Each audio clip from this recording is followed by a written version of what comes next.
Placer estar en Bogotá de nuevo. Muchas gracias a los organizadores por darme la oportunidad de dirigirme a ustedes esta tarde, traerles un mensaje dentro de esta charla sobre globalización. Y bueno, quiero empezar con un gráfico que es muy curioso. Este gráfico fue hecho por el economista Angus Maddison, es un economista que murió hace unos pocos años, y su gran estudio de carrera, su obra fue calcular el PIB per cápita de la humanidad desde el año 1 hasta el año 2000.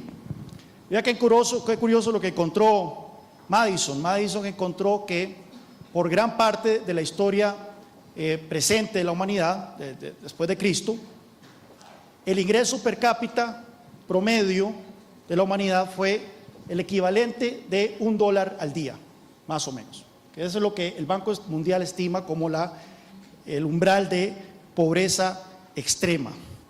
Este gráfico nos dice dos cosas. Por un lado nos dice que la pobreza es el estado natural de la humanidad, y lo otro que nos dice es que el estancamiento es el estado natural de la historia, ha sido la constante en la historia. Si Thomas Jefferson a principios del siglo XIX hubiera invitado a cenar a su casa en Monticello a Julio César, y Julio César hubiera llegado a cenar a Monticello, no hubiera notado Julio César mayor desarrollo económico ni tecnológico, a pesar de que Julio César vivió básicamente 19 siglos antes que Thomas Jefferson. Sin embargo, si nosotros invitáramos a Thomas Jefferson a almorzar, a comer a nuestras casas, hoy en día el tipo saldría espantado de ver todo el tipo de cosas que vería: electricidad, microondas, comida enlatada, etc. En fin, la pregunta que nos debemos hacer es: ¿qué pasó exactamente alrededor del finales del siglo XVIII, principios del siglo XIX, que hizo que de repente, como mencionaba Gloria, nada ha cambiado esta mañana, nada ha cambiado? Tenemos los mismos recursos naturales, tenemos las mismas facultades, pero de repente lo que no habíamos hecho por 5.000 años, de repente lo hemos hecho de una manera espectacular en los últimos 2 siglos. Y la pregunta es exactamente qué fue lo que detonó este cambio tan dramático. Este gráfico también muestra el desarrollo de la pobreza en los últimos 200 años. Si ustedes oyen a los populistas de América Latina, Evo Morales, Rafael Correa, el Papa Francisco, ustedes oirán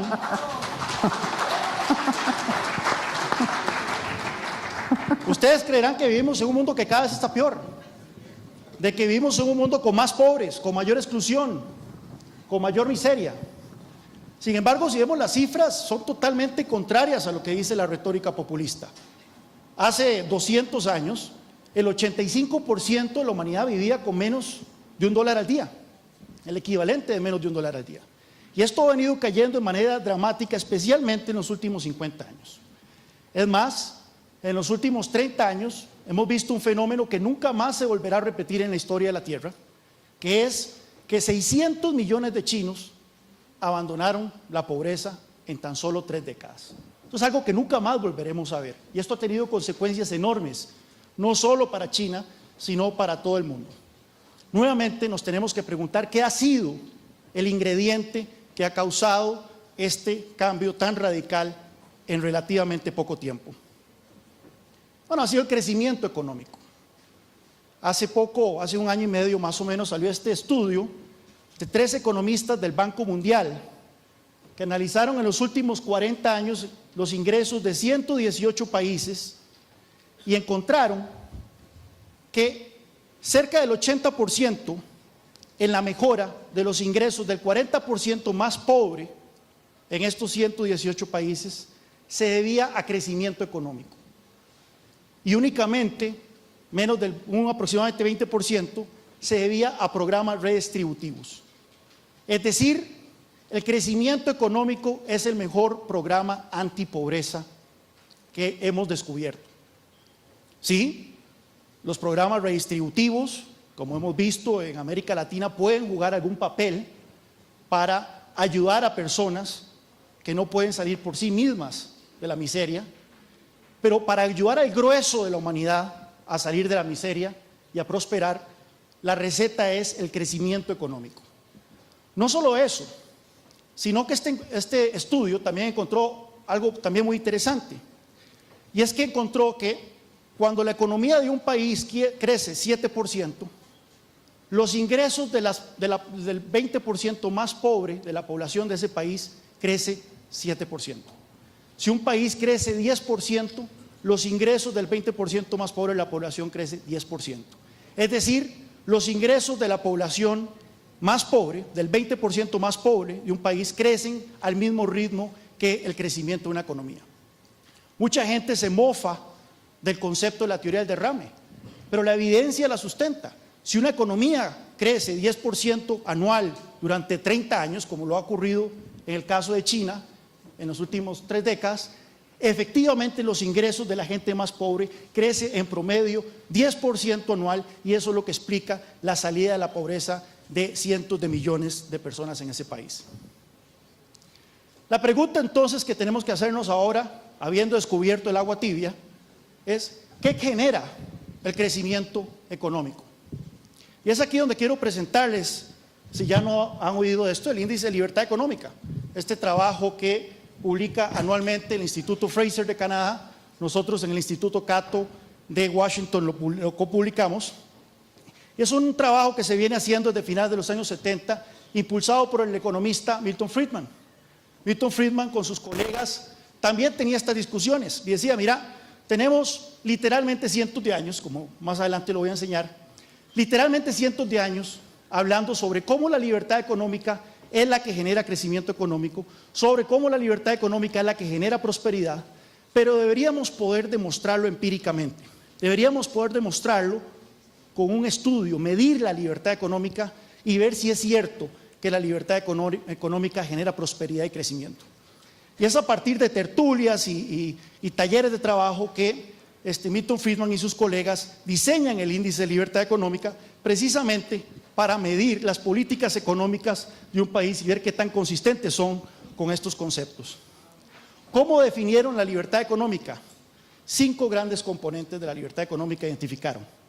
El tamaño del Estado, aquí se cuenta el gasto público, qué tan grande es el gasto público como porcentaje del PIB. Se mide también qué tan altos son los impuestos de renta, que si es un 75%, como hace poco hicieron en Francia, si son más bajos. También se mide la existencia o no de empresas estatales. Un país que tenga muchas empresas estatales es un país con poca libertad económica.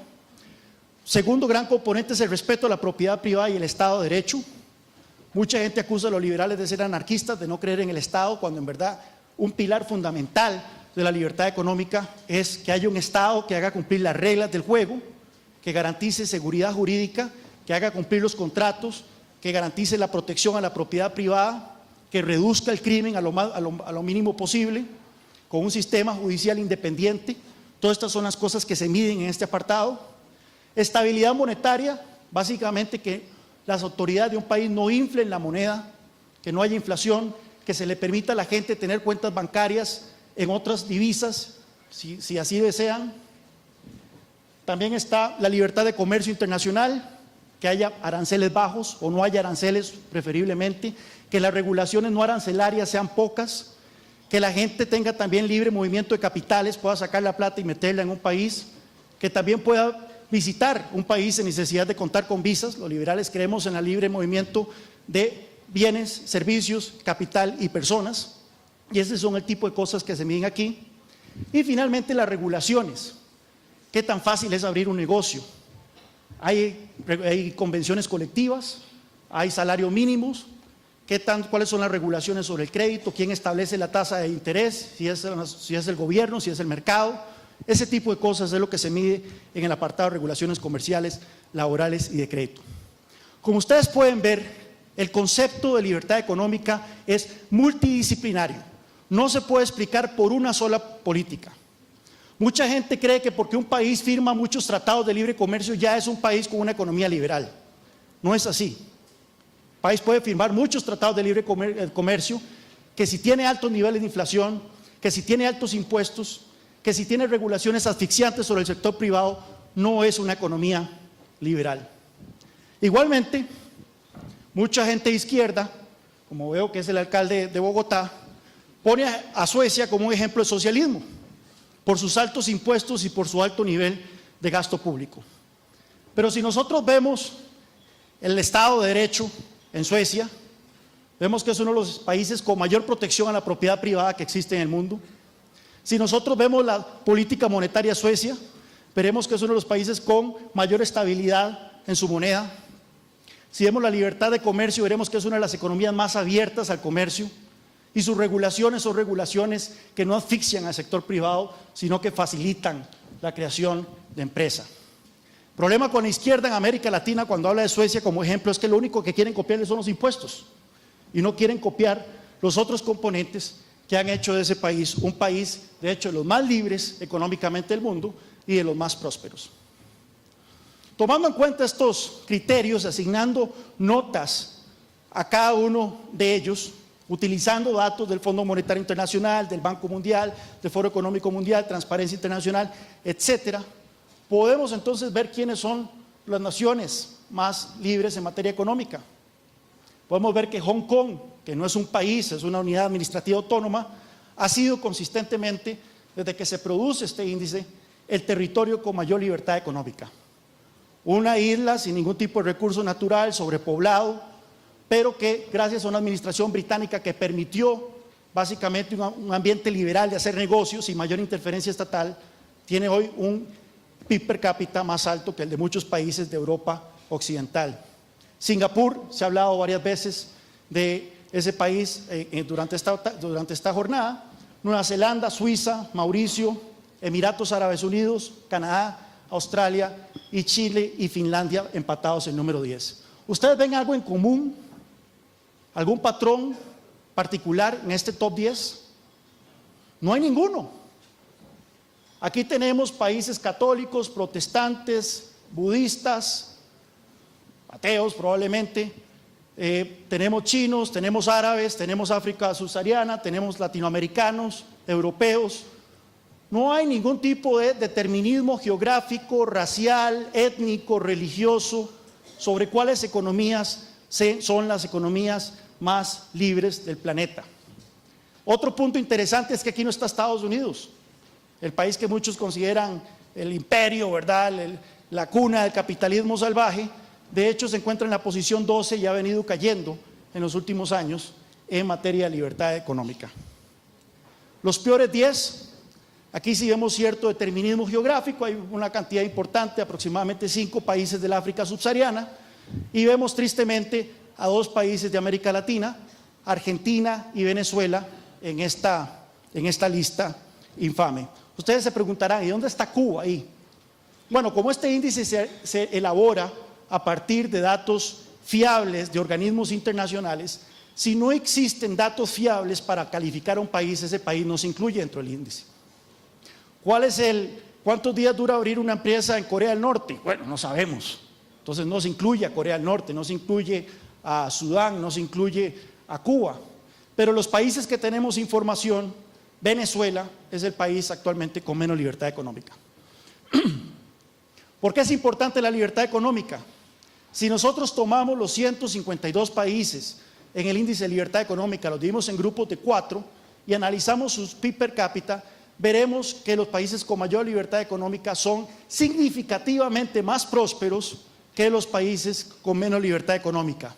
¿Por qué? Porque los países con mayor libertad económica crecen a un ritmo superior que los países con menos libertad económica. Tienen un nivel de pobreza infinitamente menor, es más, casi han erradicado la pobreza extrema, y definida como menos de $1 al día, en comparación con los países con menos libertad económica que tienen todavía un porcentaje significativo de su población viviendo en la miseria. Mucha gente dirá, bueno, la causalidad no explica correlación. El hecho de que los países más ricos sean los más libres económicamente no dice que sea la libertad económica la que ha causado este fenómeno. Pero como mencionaba anteriormente, eso es un debate de cientos de años literalmente. Vámonos a 1759. Recordemos el gráfico inicial de Angus Madison. Es aproximadamente en el siglo XVIII, siglo XIX, que empieza a ocurrir un fenómeno hasta entonces nuevo en la humanidad, y es que las naciones prosperaban. Antes era estancamiento absoluto, la economía como ciencia social no existía. Pero a partir del siglo XVIII, siglo XIX, es cuando empieza a hacerse evidente la riqueza de las naciones, que las naciones empiezan a enriquecerse. Y uno de los primeros observadores de este fenómeno se llamó Adam Smith. Nuevamente, la economía no existía como ciencia, y Adam Smith, que era un profesor de ética en la Universidad de Glasgow, empezó a notar este fenómeno, y en su primer libro, que no es un libro de economía, es un libro de filosofía, hace la siguiente observación: poco más es necesario para llevar a un Estado a su máximo nivel de opulencia, desde el más bajo barbarismo, salvo paz, bajos impuestos y una administración tolerable de justicia. El resto lo traerá el curso natural de las cosas. Vea qué interesante. Adam Smith, hace más de 200 años, está describiendo los principios de libertad económica que antes les detallé. Y luego, en su libro de 1776, La riqueza de las naciones, Adam Smith incorpora el libre comercio como otro elemento fundamental que explica la riqueza de las naciones. Entonces, la relación a partir de la evidencia empírica entre libertad económica, crecimiento económico y prosperidad ha sido uno de los debates económicos más añejos en la historia humana. Ha sido básicamente el debate que dio nacimiento a la economía como una ciencia social. Y desde entonces se han publicado muchísimos trabajos que han establecido esta relación entre libertad económica y crecimiento económico y prosperidad. Pero no solo veamos el PIB per cápita, veamos otros elementos de prosperidad, el índice de desarrollo humano que publica las Naciones Unidas todos los años. Si ustedes combinan ambos índices, nuevamente notarán que las economías libres son los que cuentan con las mejores calificaciones de desarrollo humano. Expectativa de vida, lo que decía Alberto, la expectativa de vida es casi 16 años superior en los países con mayor libertad económica que en los menos de libertad económica. La mortalidad infantil es significativamente inferior en aquellos países con mayor libertad económica. Y pongamos un ejemplo concreto. Además, yo me acuerdo que don Carlos Alberto escribió una columna hace unos años sobre este estudio que publicamos en el Cato Institute. Tengo un colega que es de la India. Ustedes sabrán que la India se independizó del Reino Unido a finales de los años 40, y la India inmediatamente adoptó un modelo económico autárquico, con grandes controles estatales, grandes regulaciones asfixiantes, empresas estatales en los commanding heights, como se le llama a la economía, barreras al comercio, barreras a la inversión. Y esto hizo que la India tuviese una tasa de crecimiento económico desde la independencia aproximadamente hasta inicios de los 80, de aproximadamente un 3% anual. Un 3% anual, con el agravante de que el ritmo de crecimiento de la población de la India era un 3% anual. Lo que decía entonces que los ingresos de la India durante este periodo de 3 décadas posterior a la independencia estaban estancados. En 1981, el gobierno indio empieza a hacer algunas reformas económicas. Disminuye los límites a la inversión extranjera, reduce las barreras al comercio, relaja un poco las regulaciones a la apertura de empresas, y la India empieza a crecer a un ritmo de 5.5% anual durante los años 80. En 1991, el entonces ministro de Finanzas, Manmohan Singh, que hasta hace un año fue el primer ministro de la India, acomete reformas económicas más agresivas.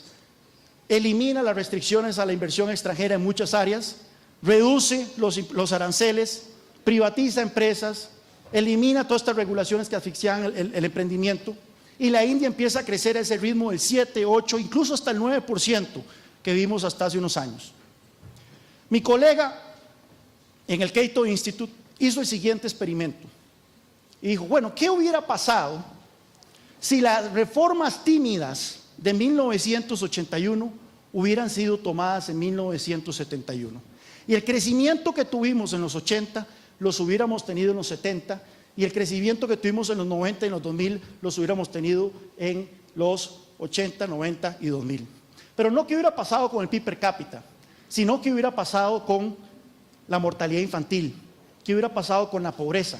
¿Qué hubiera pasado con la tasa de alfabetismo? Y vea los números que encontró. 14,5 millones de niños indios habrían sobrevivido. 201 millones de indios habrían sido alfabetizados y 109 millones, 2 veces la población de Colombia, habrían salido de la pobreza.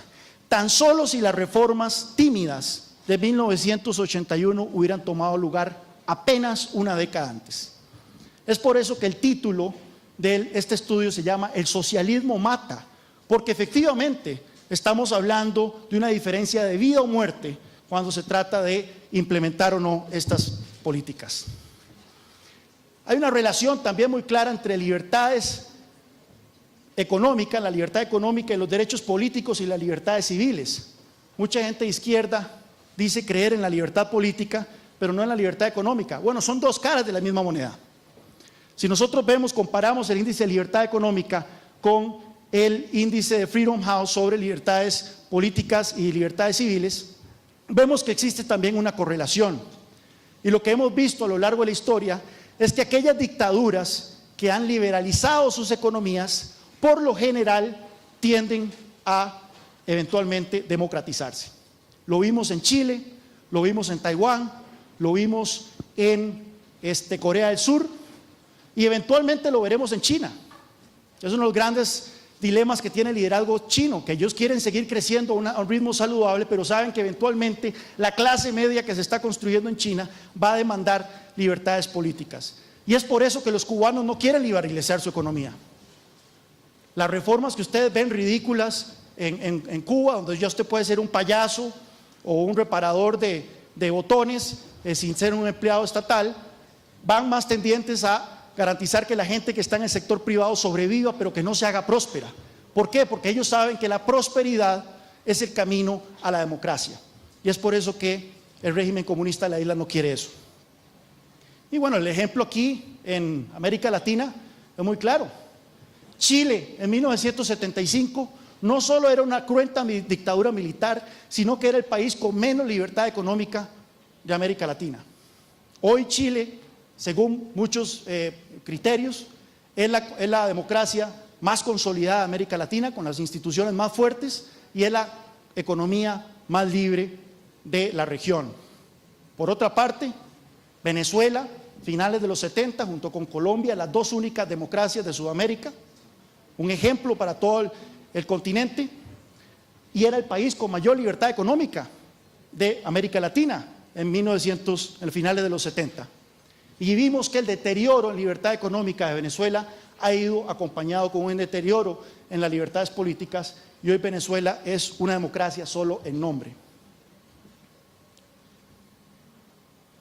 Para cerrar, un gran reto que tenemos en América Latina. El Papa habla de la exclusión, de la globalización de la exclusión, pero no menciona, yo creo que es el principal tema que tenemos que enfocarnos aquí en la región, y es que casi el 50% de los latinoamericanos que trabajan en el sector informal. No están incorporados a la economía formal. Hay gente que no tiene acceso al sistema de justicia, no tiene acceso al crédito, no tiene acceso a las garantías que brinda la legalidad. Hay gente que vive en un apartheid económico. Y la pregunta que debemos hacernos es: ¿por qué tanta gente? Un 50% de los latinoamericanos, 1 de cada 2, está en el sector informal. Bueno, porque como hemos hablado desde todo el día de hoy, somos la región que más complica el hacer negocios en el mundo. En promedio, según el Banco Mundial, toma 30 días hacer los trámites para poder abrir un negocio formalmente en América Latina. En los países ricos de la OECD son solo 9 días. En Nueva Zelanda es una tarde. Tengo un colega que dice que en América Latina, en el mundo, si usted vive en un país desarrollado y usted se quiere hacer rico, usted se pone un negocio. En América Latina usted necesita ser rico para poder ponerse un negocio, porque solo los ricos pueden enfrentar las cargas legales, las cargas regulatorias de poder abrir un negocio de manera legal. ¿Qué le toca a la gente que no puede costearse los abogados, los contadores, las regulaciones? Tirarse a la calle. Y esto es una de las áreas en donde tenemos que modernizarnos de una manera expedita. Registrar una propiedad, somos la región del mundo que más trabas pone al registro de propiedades. Y la carga tributaria, somos la región del mundo que más impuestos le cobra a sus empresas como porcentaje de las ganancias. En Colombia, como se ha dicho, esta estadística es del 75%. Entonces no debería extrañarnos que según la Cámara de Comercio de Colombia, el nivel de informalidad en este país anda entre el 50 y el 60%. Así que si nosotros queremos un crecimiento económico más inclusivo en América Latina, necesitamos incorporar a este 50% de la población que actualmente está en el sector informal. Eso no se logra con dádivas, no se logra con asistencia social, sino se logra incorporándolo, dándole la oportunidad de poder ganarse la vida de manera honrada y de una manera legal. Muchas gracias.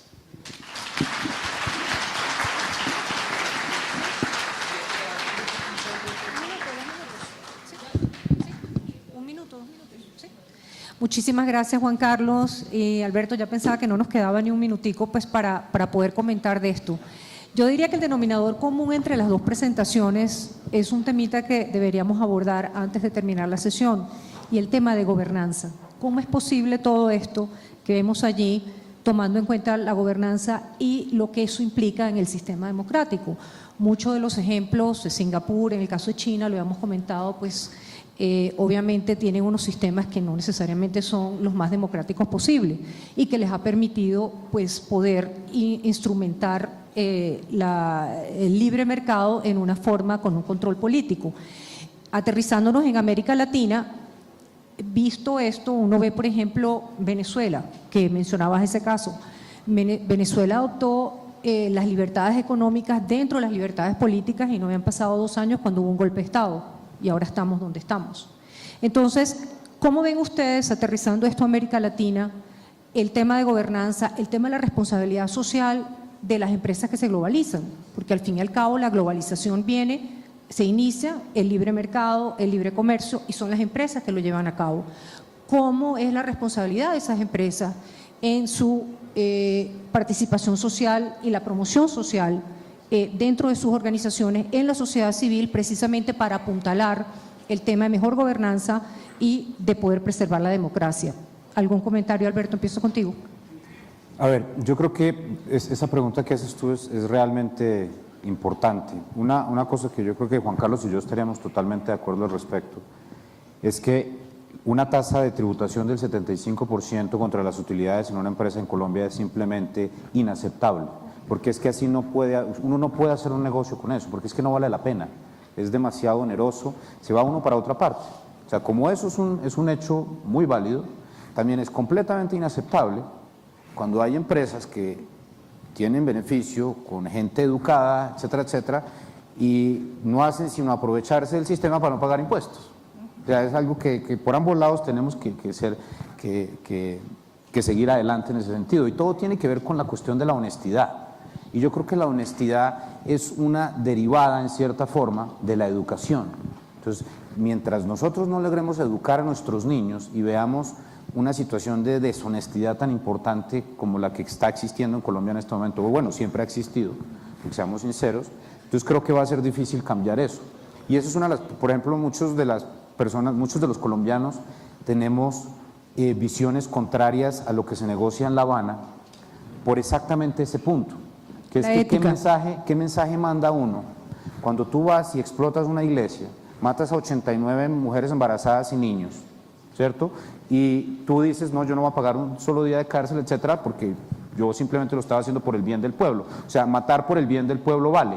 Esa clase de pensamiento es algo que no nos deja avanzar, porque eso se le mete en el DNA a las personas, en el pensamiento, en el subconsciente, y dice, si en este país no le hacen nada a este señor, pues a mí no me van a hacer nada porque me robo o porque lleno la ciudad de grafitis. Por ejemplo, una de las cosas que yo miro es, mira, uno llega a Bogotá y dice, qué tristeza, compara uno Bogotá con cualquier capital asiática, y es todas las paredes llenas de grafitis.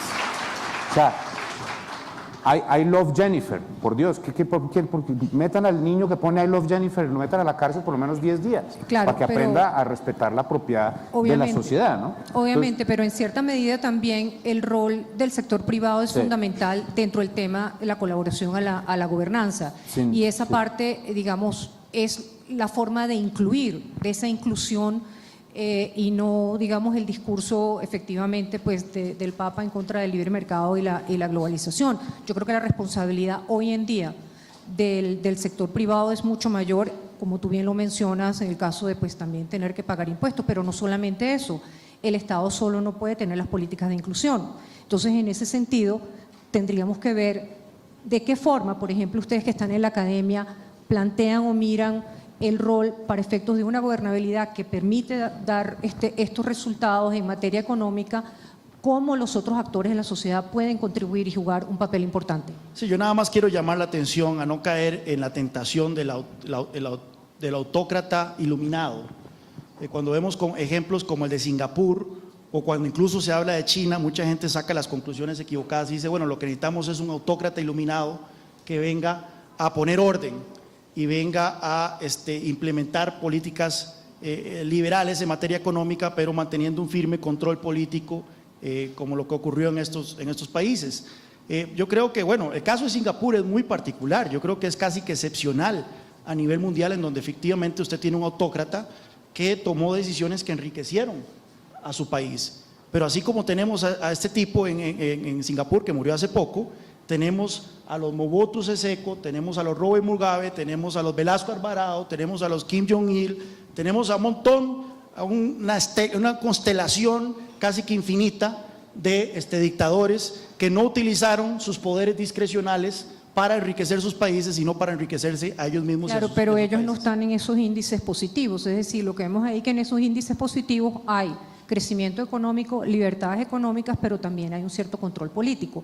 Obviamente el desideratum no es ese. No necesariamente, bueno, vimos en ese país que está Nueva Zelanda, está Suiza, está Canadá, está Finlandia, están muy lejos de ser autocracias. No debemos de equivocarnos por ver ahí a Singapur, Hong Kong o Emiratos Árabes Unidos o el mismo Jordania, sino también debemos de ver que hay otras naciones que han logrado estar en este top 10 sin necesidad de mandar a gente al patíbulo o encarcelar. ¿Cuánto pesa el tema cultural en ese sentido, vis-a-vis América Latina? Nuevamente, sí, como mencioné en la charla, si nosotros vemos este top 10, no hay ningún determinismo cultural ahí.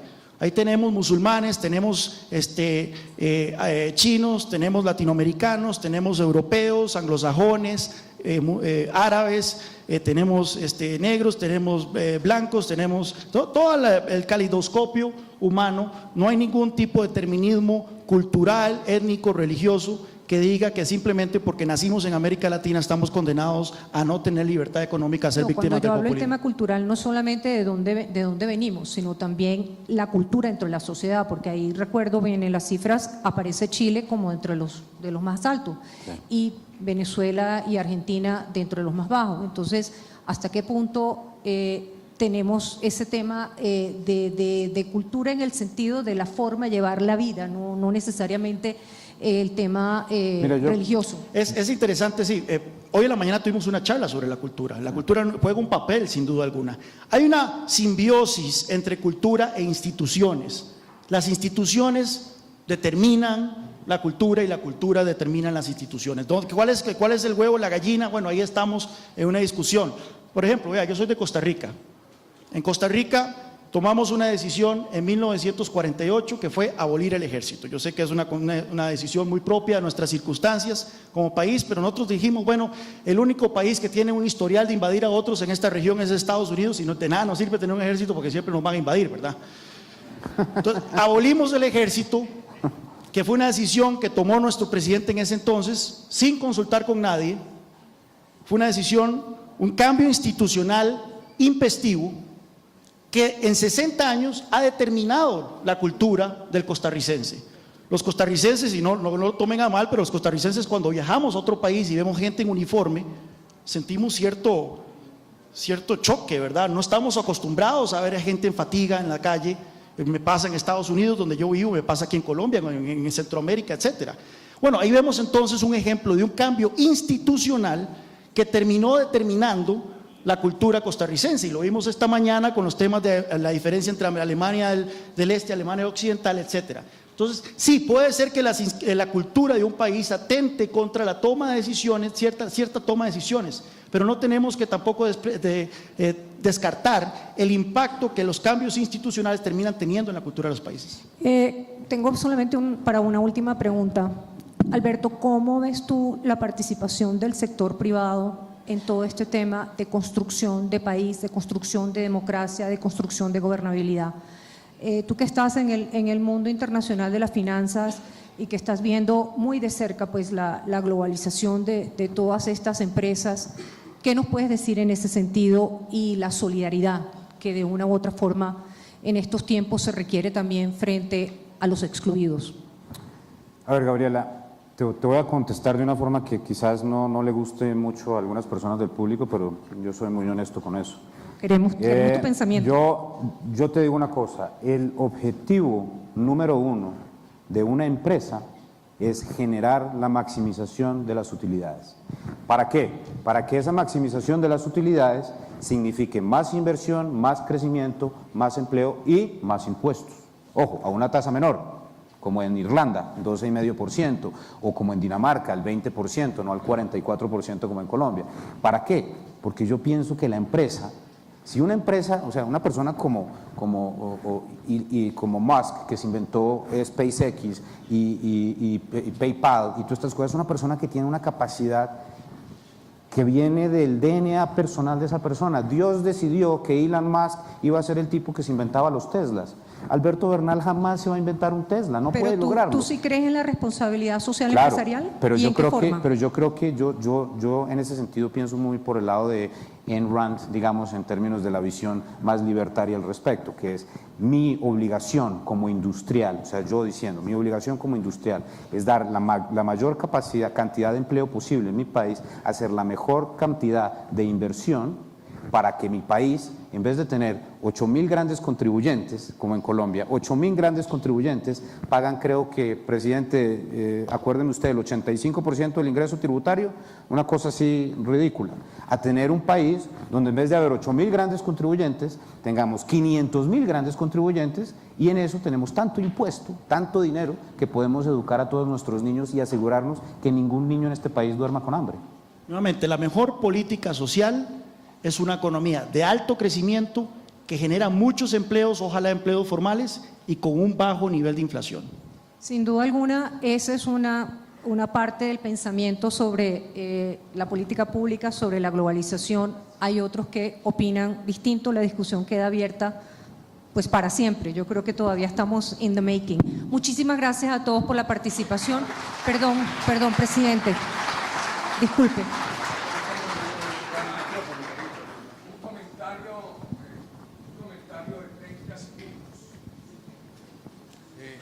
La verdad es que estos distinguidos panelistas le causan a uno una reflexión. Cuando uno se queja de las altas tasas de contribución, en América Latina le dicen, bueno, pero es que en nuestros países todavía el recaudo es muy bajo frente al PIB. Pero ¿cómo quieren que sea más alto con estas informalidades? Y lo que no miden es lo que tendrían que medir para tomar decisiones de política económica, que es el peso de la tributación sobre las empresas que pagan. Entonces, con esa tributación tan alta, ¿cómo vamos a crear más empresas? Además, con todas las razones de desconfianza de inversión. Los políticos somos pro empresa privada vergonzantes, porque vamos a la empresa privada en época de elecciones a pedir dinero y después no somos capaces de defender la empresa privada como el único camino para superar pobreza. Yo diría, la Constitución colombiana del 36 dijo bellamente, la empresa privada es función social y como tal tenemos que entenderla. Yo concluiría con esto. Nosotros tenemos que enfrentar ese discurso populista latinoamericano y decir claramente que el problema de América Latina no es por la empresa privada, sino por falta de empresa privada. Muchas gracias.